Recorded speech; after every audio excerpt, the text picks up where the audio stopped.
Hey everybody, welcome back to Tim Travels. So I'm here in the Garden State today.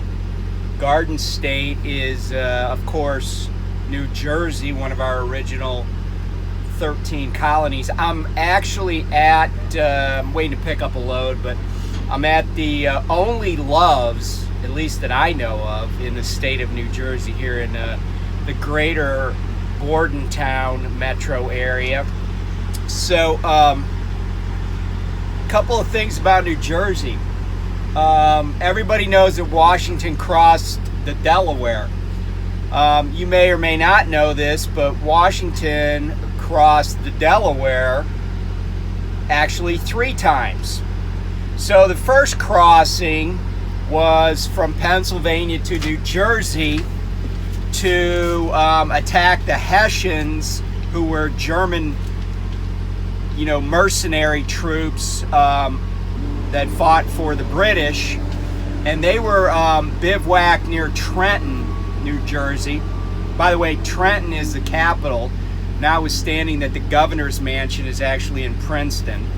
But then what happened is there was a decisive defeat of the Hessians by the Continental Army. The problem was that, notwithstanding that Washington ordered all the stores and ammunition and everything to be destroyed, and then they captured a bunch of Hessians and they were going to transport them back across the Delaware to Pennsylvania.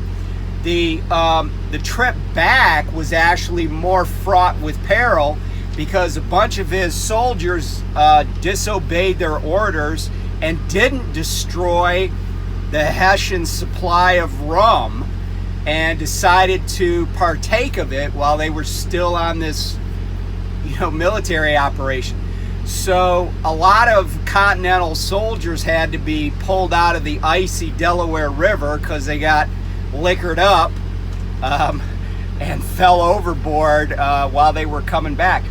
And then the third time that Washington crossed the Delaware was when he got information that the British had reinforced their positions around Trenton and Princeton, and he crossed back over farther north on the Delaware he crossed over on January 2nd, defended his positions, and then attacked again on the 3rd, and scored a decisive victory at Princeton. And then the British retired from the field. The Continental Army went up to Morristown, New Jersey, to kind of bivouac for the camp out for the winter. So that's a little bit about New Jersey history. A little other thing about New Jersey history that's kind of cool is New Jersey was one of the pioneers in road development. Lots of people don't know that. And what happened was they developed, a 2-lane road, right? Traffic going in each direction. And then somebody, because a lot of people from New Jersey are smart, they said, well, how are we going to pass? And so that's when the right lane was invented, so people in New Jersey could pass people. And then once the right lanes got filled with passing people, they then invented the shoulder for people that were driving even faster than the passers in the right lane, so they could pass on the shoulder. So that's a little bit of road history there. So anyway, just catching, there's a steep learning curve in this reefer thing. I mean, this morning, I kid you not, I was just sitting there waiting to get unloaded at Costco, and the guy was backing in beside me, and my reefer kicked on, but it shakes the truck at first. And I was like, that dude hit me. And I'm looking at my mirrors, and he's not really close, and I was like, oh, it's the reefer. So, just learning new stuff all the time. I think I successfully set my reefer temperature for this next load that I'm picking up. So it's been a good day so far. Got everything successfully done. Didn't have anything rejected, no OS&D claims, so it's all good. But real quick, I wanted to talk about something. I wanted to talk about plans and risk and entrepreneurship and just my kind of philosophy. So, Mike Tyson said everybody's got a plan until they get punched in the mouth. And that's kind of true.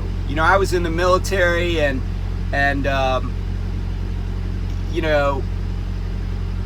military plans usually last until the first shot's fired. So it's, but if you don't make any kind of plan, if you don't have any vision of where you're going, you're definitely not going to get there, right? Because you got no idea where you're going to begin with. So, we've made a plan, and coming to Prime is part of that.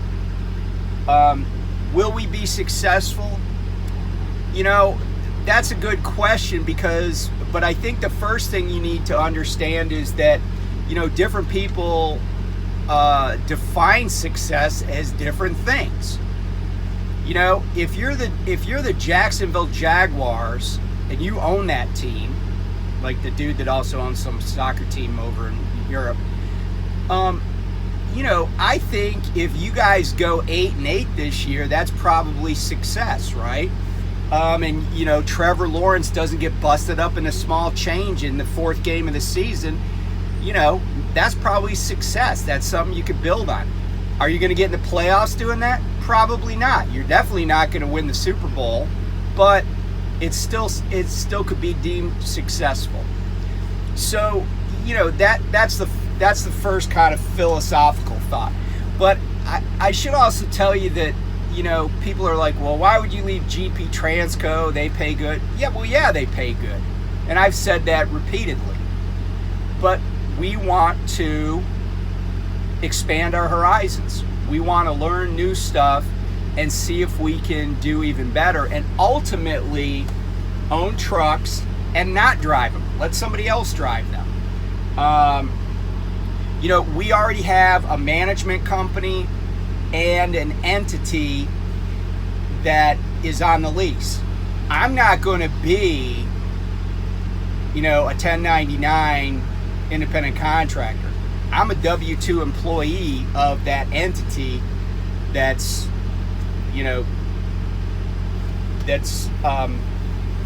owning the truck ultimately.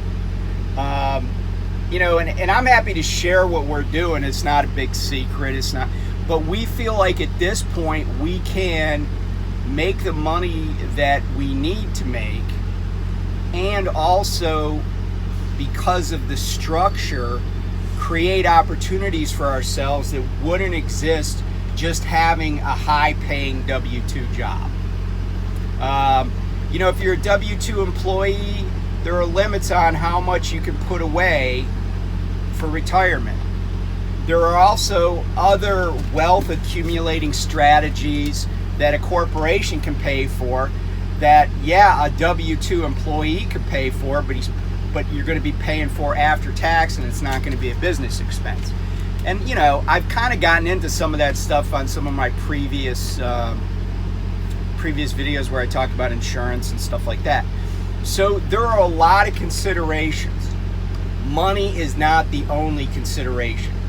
If you go through life thinking that money is the only metric that you should measure success by, or happiness by, or job satisfaction by, you're probably going to end up disappointed.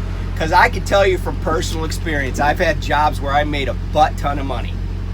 I had a job one time. I was in-house at a hedge fund. My bonus one year was $50,000. My wife was happy, but man, that was a stressful, gut-wrenching job most of the time. Everything that institution did was high risk, and there were a lot of pissed off people to deal with a lot of the time. And there's something to be said for, like after I quit practicing law, I had somebody say, well, are you going to go back to it? And at the time, my son was going with me in my Sprinter around the country. And I said, you know, I'm wearing a t-shirt and shorts to work. I'm driving around the country, seeing cool stuff with one of my kids.